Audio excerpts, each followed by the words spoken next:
गिरगिट रंग बदलता है ये तो सबको पता है, लेकिन क्या आपको पता है इंसान भी रंग बदलता है? नहीं पता है तो इस वीडियो में आपको पता चल जाएगा। रवि जी, राजनीति अखाड़ा क्यों चुना? नहीं कि हम तो पुराने कांग्रेसी हैं, मेरे बाबा कांग्रेसी हैं।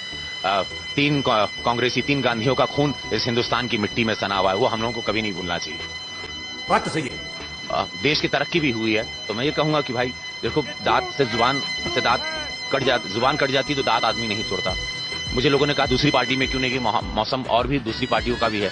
तो मैंने कहा अपना घर जलता है या कुछ तकलीफ होती तो हम बगल के घर में तो नहीं रहते, अपने ही घर को हम लोग जोड़ तोड़ के ठीक करते हैं ना।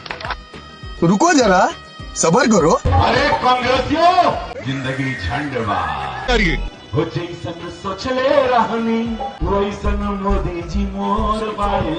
क्या बोला?